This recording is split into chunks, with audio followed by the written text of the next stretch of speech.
बोलिए संत शिरोमणि आचार्य श्री विद्यासागर जी महाराज की, मुनि श्री 108 प्रणम्य सागर जी महाराज की, मुनि श्री 108 चंद्र सागर जी महाराज की। चलिए चलते हैं पूज्य मुनि श्री के पावन चरणों की ओर और गुरुवर के श्री मुख से प्राप्त करते हैं सभी श्रावकों की जिज्ञासाओं का समाधान। उषा किरण गोदा से नमोस्तु महाराज जी, बच्चे के गर्भ में कितने ज्ञान होते हैं?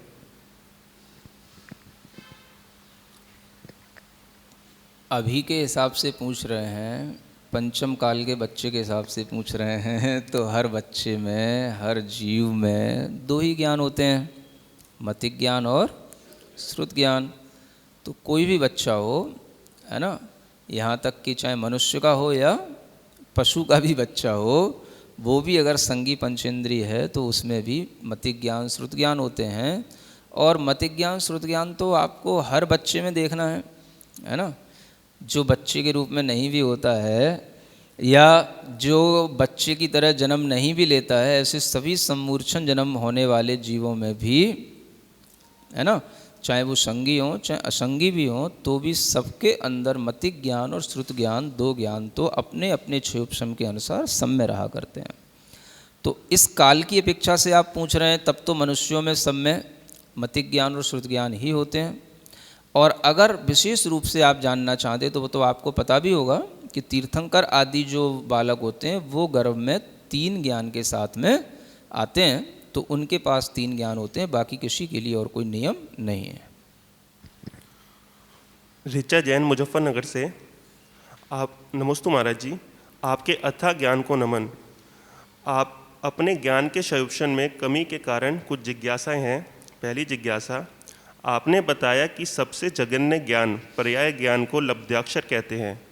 अगली गाथा में आया कि जो हमें अक्षर को समझने की योग्यता है वह लब्ध्याक्षर है, तो इसे हम दोनों रूप में कैसे समझें? लब्धि अक्षर में जो अक्षर लिखा हुआ है उसे आप वो अक्षर ना समझें जो अक्षर ज्ञान का अक्षर होता है। क्या समझे?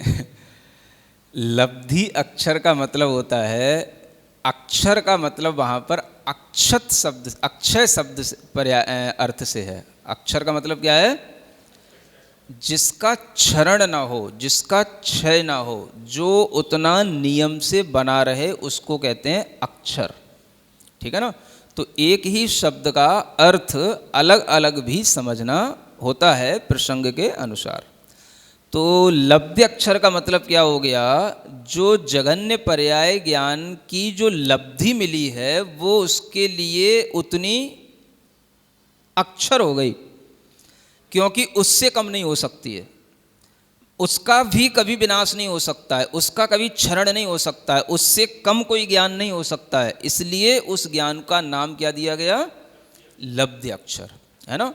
तो यहाँ पर अक्षर जो आगे आने वाला अक्षर ज्ञान है उससे मतलब नहीं है, ये अभी उसी के लिए एक विशेषण दिया गया है। जैसे नित्युद्घाटित कहा था, है ना, ऐसे ही उस ज्ञान का एक विशेषण है, इसको लब्ध्य अक्षर कहते हैं। तो हो सकता है कि उस समय पर ये बात नहीं थोड़ा सा बता पाए हों, कई बार प्रश्नों के माध्यम से भी अच्छे समाधान हो जाते हैं। तो लब्ध्य अक्षर का मतलब अब क्या समझना? लब्धि माने प्राप्ति, और अक्षर माने, यहाँ पर अक्षर का मतलब क्या है? जिसका अभाव न हो, इससे जो कम न हो, इसका नाश न हो, उस अक्षर को वहाँ पर अक्षय शब्द के रूप में कहा गया है। तो वहाँ पर यह समझना कि इतना जो जघन्य ज्ञान है ये हमेशा जीव के पास में कम से कम इतना हमेशा रहता है, इससे कम कभी नहीं होता। और इससे कम होने का मतलब है जीव का अभाव हो जाना, क्योंकि ज्ञान का अभाव माने जीव का अभाव, इसलिए उसकी संज्ञा दी गई है लब्धि अक्षर। ठीक है ना, ऐसा जानना। ऋचा जैन की दूसरी शंका, आपने बताया कि अक्षर से एक ज़्यादा और पद से एक अक्षर पहले जितने भी वेद होंगे वह सभी अक्षर समास में आएंगे। तो अक्षर ज्ञान में तो इस अनुसार सिर्फ एक ही अक्षर रह जाएगा, तो इसे कैसे समझें? एक अक्षर का ज्ञान बढ़ते बढ़ते कई अक्षरों का ज्ञान बन जाता है, और वही अक्षर का ज्ञान आपके लिए अक्षर समास के भेदों के रूप में जाना जाएगा, है ना। अब यहाँ पर आप ये भी समझ सकते हैं कि जो अक्षरों से पद बन रहे हैं आगे चल करके, वो पद से संबंधित ये अक्षर समझना चाहिए, है ना। क्योंकि श्रुत ज्ञान के जो भेद हैं वो आगे आने वाले पदों के माध्यम से बताए जाएंगे, और पद कितने अक्षरों से बनता है वो अक्षरों का प्रमाण भी आपको बताया गया है। तो अक्षर के भेद अनेक प्रकार के हो जाते हैं, और वह अक्षर समास में गिने जाएंगे।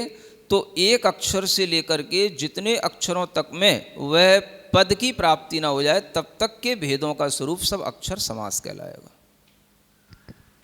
राजीव जैन आगरा से, नमोस्तु महाराज जी, आपने पर्याय ज्ञान के स्वामी को बताते हुए उदाहरण दिया कि उत्कृष्ट और जगन्य की विशेषताएं एक जैसी हो जाती हैं। जैसे केवल ज्ञान निरावरण होता है, वैसे पर्याय ज्ञान भी। तो ये तो समझ आया, पर आपने कहा जैसे शुद्धोपयोग में कर्म का बंध होता है, वैसे अशुभयोग में भी। तो ये किस अपेक्षा से कहा? दोनों में एक जैसे कर्म बंध कैसे होते हैं? कर्म बंध नहीं, यूँ कहा कि जैसे शुद्धोपयोग में हम कहना चाहिए निष्क्रिय हो जाते हैं, है ना, उसी तरीके से अशुभोपयोग में भी आदमी निष्क्रिय रहता है। शुभोपयोग में ही केवल अनुष्ठान होते हैं, क्रियाएं होती हैं। तो शुद्धोपयोग में आने के बाद में जिस तरह से वह बिल्कुल अपने आप को छोड़ देता है, निष्क्रिय हो जाता है, शुद्धोपयोग में वह कुछ भी करता नहीं है, उसी प्रकार से अशुभोपयोग में भी आदमी कहना चाहिए शुभ नहीं करता है, इस अपेक्षा से उसको निष्क्रिय कह सकते हैं, है ना। बाकी अशुभ तो अपना करता ही रहता है। तो ये एक अपेक्षा बताई गई है कि जिस तरह से शुद्धोपयोग में निष्क्रियता आ जाती है, शुद्धोपयोग में बिल्कुल हम जो है एक तीसरी स्थिति में पहुंच जाते हैं, तो उस तीसरी स्थिति में पहुंचने पर भी कुछ ऐसी क्रियाएं होती हैं, जैसे मान लो प्रतिक्रमण, और एक स्थिति होती है अप्रतिक्रमण। तो अप्रतिक्रमण का मतलब प्रतिक्रमण की स्थिति से ऊपर पहुंच गए, उसके लिए भी अप्रतिक्रमण कहा जाएगा। और एक अशुभोपयोगी है, वो भी प्रतिक्रमण नहीं कर रहा है, वो भी अप्रतिक्रमण कहा जाएगा। अप्रतिक्रमण का मतलब क्या हो गया? प्रतिक्रमण का अभाव। तो अब आप समझें, एक तो अशुभोपयोगी है, वो प्रतिक्रमण नहीं कर रहा है, और एक शुद्धोपयोगी है, वो भी प्रतिक्रमण नहीं कर रहा है। दोनों में बात तो एक ही हो गई, लेकिन दोनों में अंतर कितना हो गया? समझ आ रहा है ना। तो यही अंतर बताने के लिए मैं बताया जा रहा था कि इस तरह से ही लब्धि अक्षर ये संज्ञा भी जो है जगन्य ज्ञान के लिए भी दी जाती है, और उत्कृष्ट केवल ज्ञान को भी हम क्या कहेंगे? वो भी अक्षर ज्ञान है, वो भी जो है शाश्वत ज्ञान है। तो दोनों में अंतर भी है, लेकिन संज्ञा हम एक भी दे सकते हैं, जिस तरह से ये उदाहरण के रूप में आपको बताया गया था। तो प्रतिक्रमण के उदाहरण से अब आप समझ लेना कि जैसे प्रतिक्रमण करने की स्थिति से ऊपर उठ जाना, शुद्धोपयोग में प्रतिक्रमण नहीं होता है ना। तो प्रतिक्रमण कौन करेगा? अशुभोपयोग भी प्रतिक्रमण नहीं करेगा, वो तो केवल पाप करेगा। तो अब कोई कहे प्रतिक्रमण आप भी नहीं कर रहे हो, शुद्धोपयोगी मैं भी नहीं कर रहा हूँ, तो दोनों बराबर हो गए। तो बराबर हो गए, हाँ ठीक है भैया, इस अपेक्षा से बराबर हो गए, तुम भी प्रतिक्रमण नहीं कर रहे, हम भी प्रतिक्रमण नहीं कर रहे। लेकिन जो प्रतिक्रमण नहीं कर रहा है वो कहाँ पहुँच गया? वो तो अपने स्व आनंद में, स्व आत्मा में निमग्न हो गया, और ये प्रतिक्रमण नहीं कर रहा है, ये आत्मा की बात भी नहीं जानता है। आ रहा ना समझ? ऐसे नाम या शब्द एक जैसे होते हुए भी अंतर जमीन आसमान का इस तरह से हो जाता है। पुष्पा जैन हसनापुर से, नमोस्तु महाराज जी, आपने बताया कि पर्याय समास ज्ञान पर्याय ज्ञान का फल है, तो ये फल किस प्रकार हुआ? फल का मतलब ज्ञान की वृद्धि होते जाना, और ज्ञान की वृद्धि होने से जो आगे आगे का ज्ञान उत्पन्न होता जा रहा है वही उस ज्ञान का फल हो गया। फल कहाँ से आता है भाई, हमें बताओ। आप वृक्ष में देखते हो ना, वृक्ष में एक छोटी सी पहले बोर निकलती है ना, फिर उसी में से एक छोटा सा फल लगता है, फिर उसी में जो है फल लगते लगते वो पक करके बड़ा हो जाता है। तो जो है वही तो बड़ा हो रहा है ना, समझ आ रहा है ना। तो इसी तरीके से जो ज्ञान पहले जगन्य है वही जो है आगे उत्कृष्ट हो गया। तो जगन्य के ही ज्ञान का फल कहा जा सकता है। पर्याय का फल क्या हो गया? पर्याय समास हो गया। तो जो हमने आगे उपलब्धि प्राप्त कर ली वो उसी ज्ञान में से तो की, अगर वो नहीं होगा तो आगे का कैसे होगा? तो जो उसी में से निकल रहा है वो उसका फल कहलाता है। पुष्पा जी की दूसरी जिज्ञासा कांडक शब्द गाथा क्रमांक 330 में षट वृद्धि के प्रकरण में आया, तो इसका क्या अर्थ है? जब भी कांडक शब्द आता है तो कांडक का मतलब आप एक समूह समझ लें। समूह मतलब एक जैसी कोई भी चीज़ों को बताने का एक प्रकार का वह एक समूह हो गया, है ना। तो जब षटगुणी हानि वृद्धि होती है तो वो भी एक कांडक हो गया, क्योंकि 6 प्रकार की हानि या 6 प्रकार की वृद्धि का अपना एक कांडक हो गया, वो वृद्धि वही होगी, है ना। अनंत भाग वृद्धि, असंख्यात भाग वृद्धि, संख्यात भाग वृद्धि, संख्यात गुण वृद्धि, असंख्यात गुण वृद्धि, अनंत गुण वृद्धि, ये 6 वृद्धि का एक कांडक हो गया। ऐसी 6 हानि का एक कांडक हो गया। 6 वृद्धि और 6 हानि का एक कांडक बना सकते हैं। तो कांडक का मतलब हो गया एक जैसी वृद्धियां जहां हो रही हैं, एक जैसी हानियां जहां हो रही हैं, उसे हम कांडक के रूप में कहेंगे। योगेंद्र जैन नोएडा से, नमोस्तु महाराज जी। मिथ्यात्व की विच्युत्ति पहले गुण स्थान में हो जाती है, तब दूसरे गुण स्थान में मिथ्या ज्ञान किस अपेक्षा से कहा जाता है? मिथ्या ज्ञान की उत्पत्ति के लिए केवल मिथ्यात्व ही कारण नहीं है, अनंतानुबंधी कषाय भी कारण है। यह आपको गुणस्थान का वर्णन करते हुए अच्छी तरह से कहा गया था। तो उसीलिए दूसरे गुणस्थान में अनंतानुबंधी कषाय का उदय होने से वह ज्ञान अज्ञान हो जाता है, वह भी मिथ्या ज्ञान कहलाता है। तो वहाँ दूसरे गुणस्थान में भले ही मिथ्यात्व का अभाव है, लेकिन सद्भाव किसका है? अनंतानुबंधी कषाय का। इसलिए वो अनंतानुबंधी कषाय भी ज्ञान को अज्ञान बना देती है, ऐसा जानना। निधि जैन मुंबई से, शैवशमिक ज्ञान में जब तक काम चलता रहता है तब तक सर्वघाती स्पर्धकों का उपशमन रहता है, तो इन स्पर्धकों का उदय कैसे होगा? उदय का मतलब तो ये हो गया, जो सर्वघाती स्पर्धक हैं उनका अगर उदय हो जाएगा तो वह ज्ञान को ढांक देगा, है ना। सर्वघाती यह संज्ञा ही बताती है जो सब ओर से घात कर दे। यानी ज्ञान में अगर सर्वघाती स्पर्धक उस क्षयोपशम के समय पर अगर उत्पन्न हो जाएंगे या उदय को प्राप्त हो जाएंगे, तो जो ज्ञान काम कर रहा था वो ज्ञान काम करना बंद कर देगा, या उस ज्ञान के ऊपर आवरण आने से फिर आपको वो क्षयोपशम ज्ञान लुप्त हो जाएगा। तो सर्वघाती स्पर्धकों का उदय का मतलब हो गया ज्ञान के ऊपर आवरण आ जाना, और वह ज्ञान के ऊपर आया हुआ आवरण जिस सर्वघाती स्पर्धक की जो क्षमता होगी वो उसी क्षमता के अनुसार उस ज्ञान को ढक देता है, नष्ट कर देता है, क्योंकि सर्वघाती स्पर्धक के उदय में ज्ञान प्रकट नहीं होता है। तो अपने अपने क्वालिटी वाला सर्वघाती स्पर्धकों का अलग अलग जो है वो क्षयोपशम के भेदों के अनुसार अलग अलग होता है। ये आपको बताया है, जैसे अवग्रह ज्ञान है, ईहा ज्ञान है, तो सबके सर्वघाती स्पर्धक अलग अलग हैं। तो जिसके सर्वघाती स्पर्धकों का उदय रहेगा उस संबंधी आपको ज्ञान नहीं होगा, ऐसा समझना। प्रवीण जैन सहारनपुर से, नमोस्तु महाराज जी। गाथा 254 में द्वय अर्धहानि गुणित का क्या अर्थ है? क्या? द्वय अर्धहानि गुणित, वो 1.5 गुण हानि कहा जाता है ना, उसको 1.5 गुण हानि कहते हैं। नीरा जैन अंबाला छावनी से, नमोस्तु महाराज जी। गुरुवर के पावन चरणों में 3 बार नमोस्तु। गुरुवर आपके मुखारविंद से द्वादशांग और 14 पूर्व क्यों कहते हैं? यह विस्तार पूर्वक जानकर मन जितना आह्लादित हुआ, उसके लिए आपका आभार प्रकट करने के लिए मेरे पास शब्द नहीं है। गुरुवर आपके ज्ञान की बहुत बहुत अनुमोदना। मेरी जिज्ञासा है कि मेरा जिनवाणी सुनने में बहुत मन लगता है, पर मुझे स्थायी रूप से लंबे समय के लिए याद नहीं रहता। गुरुवर, मैं अपना क्षयोपशम बढ़ाने हेतु ऐसा क्या करूं? कृपया मार्गदर्शन करें। ये जिज्ञासा आपकी नहीं है, सभी की है ना। उस सभी में हम भी शामिल हैं समझ आ रहा ना। जब तक हम अपने क्षयोपशम ज्ञान के साथ में हैं, प्रत्येक क्षयोपशम ज्ञानी के साथ ऐसा ही होता है, इसमें कोई संक्लेश करने की ज़रूरत नहीं होती है।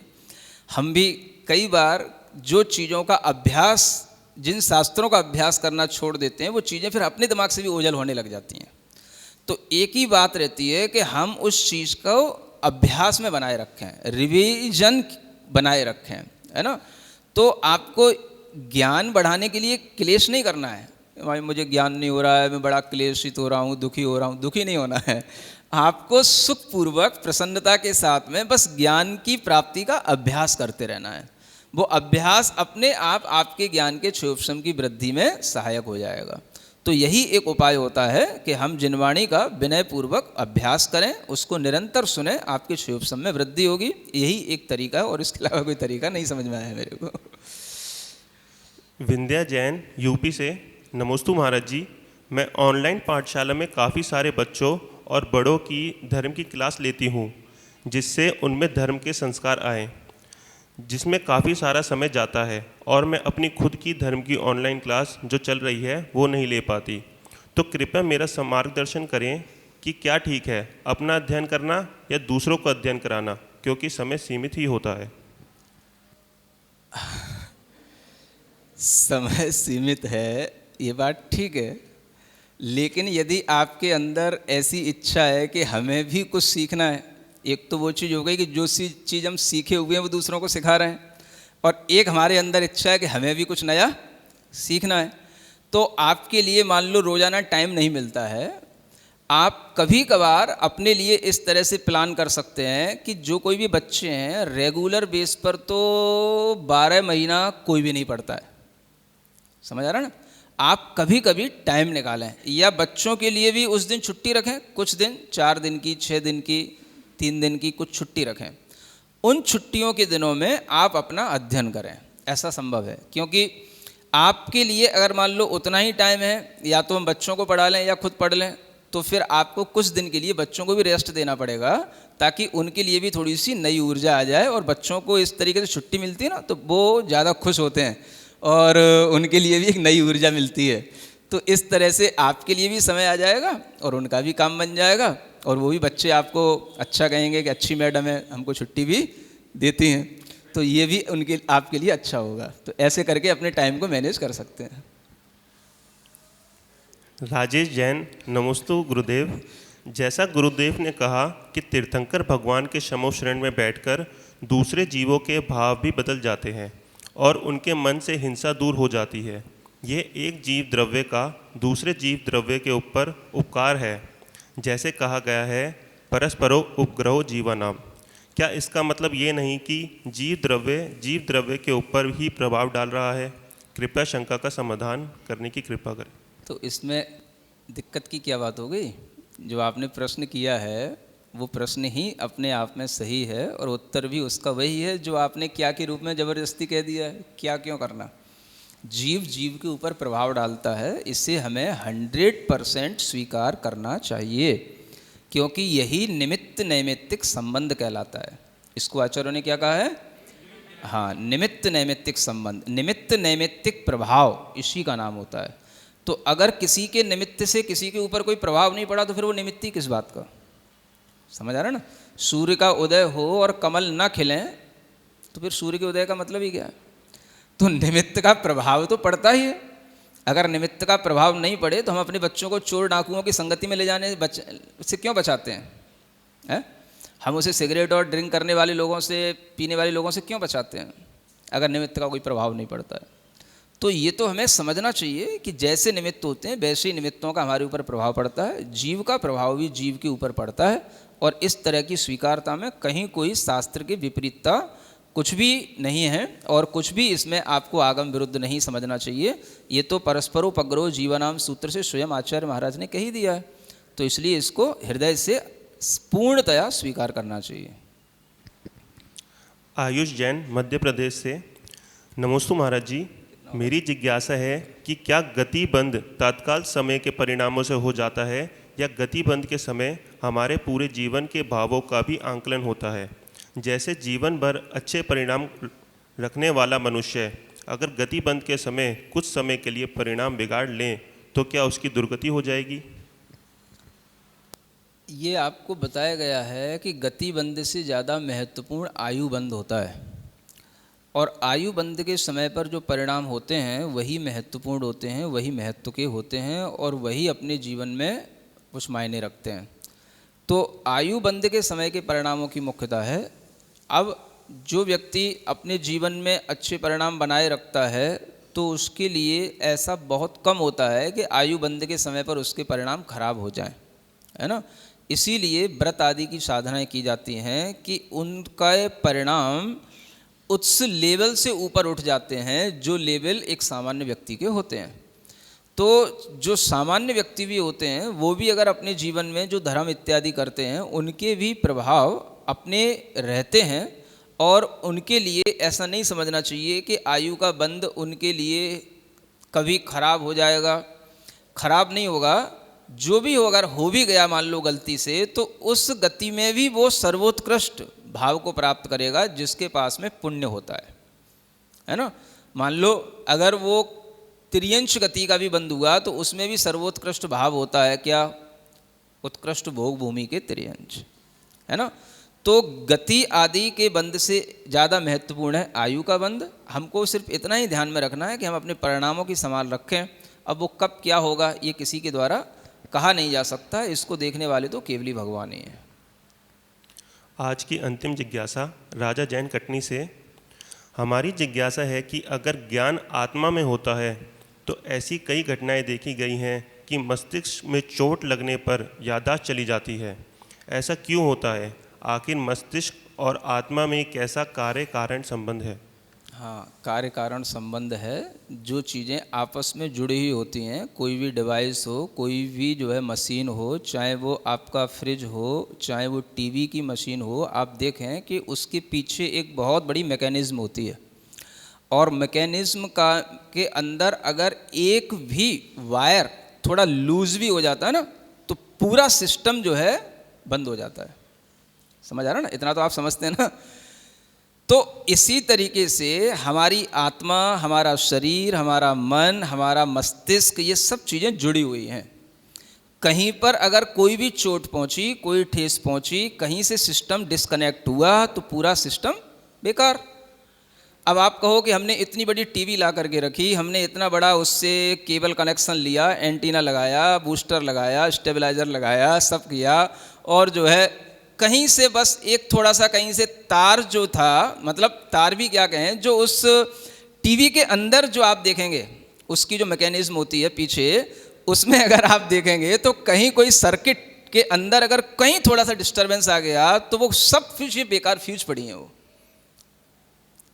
कोई चीज़ आप कितनी हिलाते रहो कुछ नहीं होने वाला। समझ आ रहा है ना? कोई भी आप उसमें फिर आप चित्र देखना चाहो कुछ नहीं आने वाला। तो क्या हो गया? तो हर चीज़ में जो ये सिस्टम होता है, वो सिस्टम में कोई भी चीज़ डिस्टर्ब हुई तो उसका प्रभाव फिर यही होता है जो हम देख रहे हैं प्रभाव के रूप में। उसमें चित्र दिखाई देते हैं, चित्र देखना बंद। ऐसे ही हमारे ज्ञान के साथ होता है। मस्तिष्क में कोई भी बीमारी हुई, ठोकर लगी, मस्तिष्क की नसें सब जुड़ी हुई हैं शरीर से, मन से, और वही हमारे ज्ञान से जुड़ी हुई हैं। तो हमें जो भी इन्फॉर्मेशन मिलती है वो हमें इंद्रियों के थ्रू, माइंड के थ्रू मिलती है। जब उससे हमारा कनेक्शन डिस्कनेक्ट हो जाता है तो वो सब इन्फॉर्मेशन मिलना बंद हो जाती है। आत्मा आत्मा में रह जाती है, शरीर शरीर में रह गया, बात खत्म, कनेक्शन ऑफ हो गया। समझ आ रहा है ना? तो बस इतनी सी बात है, और क्या है। चलो।